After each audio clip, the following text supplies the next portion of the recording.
Hey guys what's up.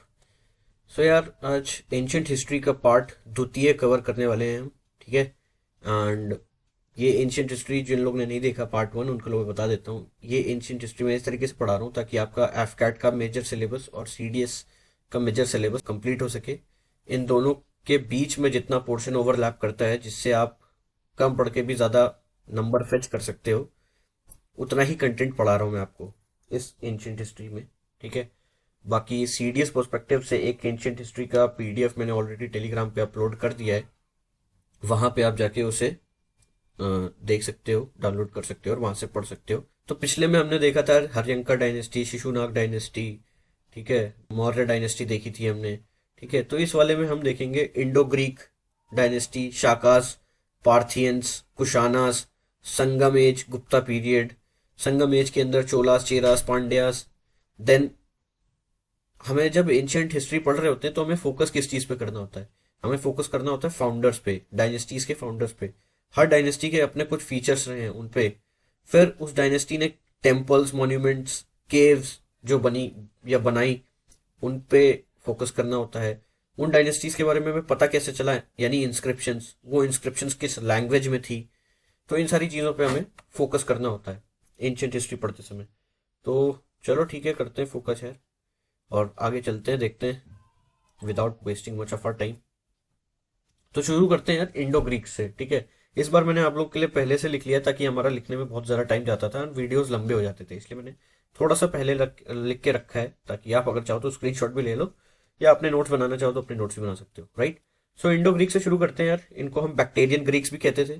ठीक है। Bacteria एक जगह थी, वहां से आए थे ये। मिनेंडर ये फाउंडर था या रूलर था। इसको इनको हम मिलिंदा नाम से भी जानते हैं। अच्छा, एक बहुत प्रोमिनेंट क्वेश्चन बनता है यहाँ से कि which dynasty was the first dynasty to issue gold coins? पहली ऐसी डायनेस्टी जिसने गोल्ड कॉइन्स इशू किए थे, तो वो कौन थे? Indo Greeks. ठीक है। फिर एक आते हैं यहाँ पे नागसेना। नागसेना वो थे जिन्होंने इसको मिलिंदा को बुद्धिज्म में कन्वर्ट किया था। तो एक बहुत फेमस कुछ वो आती है मिलिंद मिलिंद पानो करके। ठीक है, मिलिंद पानो। तो ये किस चीज से डील करती है? ये बेसिकली डायलॉग है बिटवीन मिलिंदा एंड नागसेना। आगे बढ़ते हैं। शाकास। शाकास के बारे में हमें कहां से पता लगता है? शाकास डायनेस्टी के बारे में पता लगता है जूनागढ़ इंस्क्रिप्शन से। ठीक है। रूलर कौन था? रूलर था रुद्रदमन। और यहाँ पे एक बहुत प्रोमिनेंट क्वेश्चन आता है कि सुदर्शन लेक किसने रिपेयर करी थी? सुदर्शन लेक रिपेयर करवाई थी शाकाज ने। सुदर्शन लेक रिपेयर करवाई थी शाकाज ने। ठीक है। और रूलर कौन था? रुद्रदमन। राइट। चलो आगे बढ़ते हैं without wasting much of our time. Parthians को हम किस नाम से जानते हैं? पहलवास। और रूलर कौन था पहलवास के टाइम पे? गोंडोफेरनिस। गोंडोफेरनिस के टाइम पे ये एक फॉरेन ट्रेवलर था, सेंट थॉमस। ये इंडिया आए थे। ठीक है। तो अब तक हमने क्या क्या पढ़ लिया? सबसे पहले हमने पढ़ा इंडो ग्रीक, फिर हमने पढ़ा शाकास, फिर हमने पढ़ा पार्थियन। गोंडोफेरनस याद रखना क्योंकि ये क्वेश्चन पूछा जाता है, who was the ruler when Saint Thomas arrived in India? और इनकी डायनेस्टी कौन सी थी? पार्थियन। इन्हें हम और किस डायनेस्टी से भी जानते हैं? पहलवास डायनेस्टी भी बोलते हैं इन्हें। फिर आ जाते हैं हमारे कुशाना। कुशाना डायनेस्टी में सबसे प्रोमिनेंट रूलर जो हमें पढ़ना है वो है कनिष्क। ठीक है।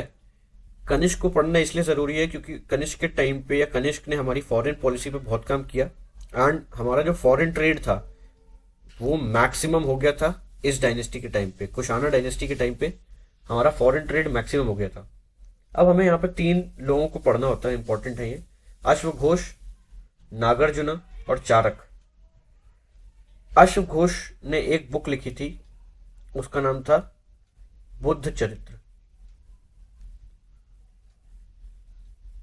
ठीक है।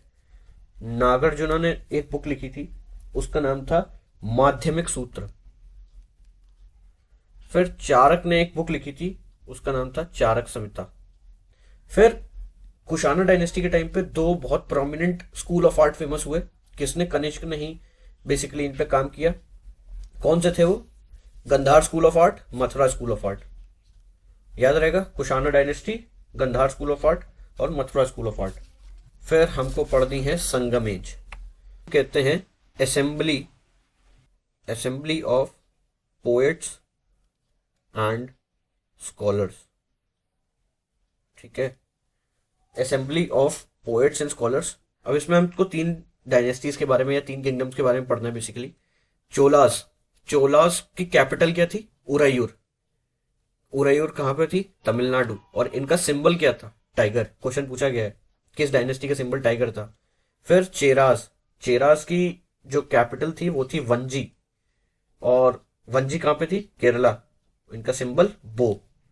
पांड्यास, पांड्यास की कैपिटल थी मदुरई, और इनका जो सिंबल था वो था फिश। ठीक है, अब 2 बहुत प्रोमिनेंट बुक्स आ जाती हैं। एक का नाम है शिल्पाधिकारम और दूसरे का नाम है मणिमेकलई। एक का नाम है शिल्पाधिकारम, दूसरे का नाम है मणिमेकलई। शिल्पाधिकारम लिखी है इलांगो आदिकल ने और मणिमेकलई लिखी है सत्तानार ने। याद रखना, इनके ऑथर के बारे में पूछा गया है। Who is the author of the book Silappatikaram? Ilango Adigal. And Manimekalai Sattanar. हम आ जाते हैं अब गुप्ता पीरियड पे। तो यार गुप्ता पीरियड में जो रूलर था, सबसे पहले हमें किसके बारे में पढ़ना है? चंद्रगुप्त वन। चंद्रगुप्त वन ने को टाइटल मिला था महाराजा धीराजा का। तो चंद्रगुप्त वन को क्या मिला था टाइटल? महाराजा धीराजा। देन हम आ जाते हैं सेकंड रूलर समुद्रगुप्त। समुद्रगुप्त को ही हम इंडियन नेपोलियन कहते हैं। और किसने किसने ये टाइटल दिया था? वीए स्मिथ। क्या नाम था जिसने टाइटल दिया था समुद्रगुप्त को? वीए स्मिथ ने इंडियन नेपोलियन का टाइटल दिया था समुद्रगुप्त को। देन इनका एक और नाम से यह जाने जाते थे, विक्रमांक। एक और नाम दिया गया था, टाइटल दिया गया था, उसको क्या कहते थे? कविराज। पूछा गया है कविराज किसको कहते थे? समुद्रगुप्त को कहते थे। फिर इन्होंने एक अपने टाइम पे कॉइन्स लॉन्च किए थे जिसमें इनकी ही वीणा बजाते हुए इमेज थी। कॉइन्स पे पीछे इनकी ही इमेज थी वीणा बजाते हुए, राइट। फिर ये एक विष्णु डिवोटर थे और ये अश्वमेघ यज्ञ होता था ना, वो भी करते थे, राइट। चलो नेक्स्ट पे चलते हैं। समुद्रगुप्त के बाद हमें पढ़ना है चंद्रगुप्त टू। चंद्रगुप्त टू ने शादी करी थी किससे? कुबेर नगा से। ये एक वकाटका वकाटका प्रिंसेस थी, ठीक है। देन चंद्रगुप्त टू ने अपने टाइम पे सिल्वर कॉइन्स इशू किए थे। विक्रमादित्य और सकारी, 2 टाइटल मिले इनको। 2 टाइटल मिले, कौन से? विक्रमादित्य और सकारी। देन बहुत इंपॉर्टेंट चीज, फाहीन एक फॉरेन ट्रेवलर था, एफटी फॉरेन ट्रेवलर था। ये किसके राज में आया था? चंद्रगुप्त टू के राज में आया था, ठीक है, याद रहेगा। विक्रमादित्य और सकारी टाइटल किसको मिले थे? चंद्रगुप्त टू को। फाहीन इनके राज में आया था। कुबेर नगा एक वकाटका प्रिंसेस थी जिन्होंने इससे शादी की थी। एंड सिल्वर कॉइन्स इशू किए थे चंद्रगुप्त टू ने। फिर हमें पढ़ना है समुद्रगुप्त टू के बाद कुमार गुप्ता ने। कुमार गुप्ता जो थे उनको टाइटल मिला था महेंद्र आदित्य। महेंद्र आदित्य टाइटल मिला था। फिर कुमार गुप्ता ने ही स्टैब्लिश करी थी नालंदा यूनिवर्सिटी। कुमार गुप्ता ने ही स्टैब्लिश करी थी नालंदा यूनिवर्सिटी। कालिदास इनके टाइम पे सबसे ज्यादा फ्लरिश किए थे। क्वेश्चन आएगा in whose reign Kalidas flourish the most, तो कुमार गुप्ता नाम है। फिर लॉर्ड कार्तिकेय को वर्शिप करते थे ये कुमार गुप्ता, ठीक है। अब गुप्ता पीरियड के टाइम पे गुप्ता पीरियड के कुछ फीचर्स हैं, उनको देख लेते हैं। पहला फीचर है कि गुप्ता पीरियड में जो ये रूलर्स होते थे ये लैंड ग्रांट्स देते थे। लैंड ग्रांट्स किसको देते थे? जो ब्राह्मण्स वगैरह हैं उनको देते थे। उसको क्या बोलते थे? अग्रहार। अब golden age of ancient India का पीरियड गुप्ता पीरियड को कहा गया है, यानी जब गुप्ता डायनेस्टी ने रूल किया तो उस पीरियड को golden age of ancient India कहा गया है। जो इनके टेम्पल्स बनते थे वो 2 स्टाइल्स पे बनते थे। पहला था नगर स्टाइल और दूसरा था द्रविडियन स्टाइल, ठीक है, याद रहेगा ये, नगर स्टाइल और द्रविडियन स्टाइल। फिर कुछ फेमस टेम्पल्स गुप्ता पीरियड के टाइम पे जो बने वो है 10 अवतार टेम्पल, कहां पर? देवगढ़ में। दूसरा पार्वती टेम्पल नाचना कुठारा में। देन शिव टेम्पल कोह में, कोह, और केव टेम्पल उदयगिरी में, राइट। तो ये सारी चीजें आप अपने नोट्स बना लीजिएगा। इन पे क्वेश्चन एफके में 101% बनता है, जो चीजें मैंने अभी आपको पढ़ा रहा हूं, राइट। विद दिस हमारा पार्ट 2 खत्म हो गया। मैंने इसे बहुत कंसाइज रखने की कोशिश करी क्योंकि इसमें बहुत सारे टाइटल्स इन्वॉल्व थे, बहुत सारी बुक्स इन्वॉल्व थी, बहुत सारे इंस्क्रिप्शंस इन्वॉल्व थे। तो नेक्स्ट जो हमारा है उसमें हम बेसिकली पढ़ेंगे पोस्ट गुप्तास जो भी डायनेस्टीज आई ना, वकाटकास, वर्धन डायनेस्टी और बाकी सारी चीजें, तो उसे हम एक लास्ट पार्ट 3 में कवर करेंगे। एंड मोस्ट प्रोबेबली आपका ये कॉमन पोर्शन टैफकैट सीडीएस का कंप्लीटली कवर कर देंगे, right. So with this signing off, this is Lav Singh and you are on defence core. चलो ओके देन, बाय।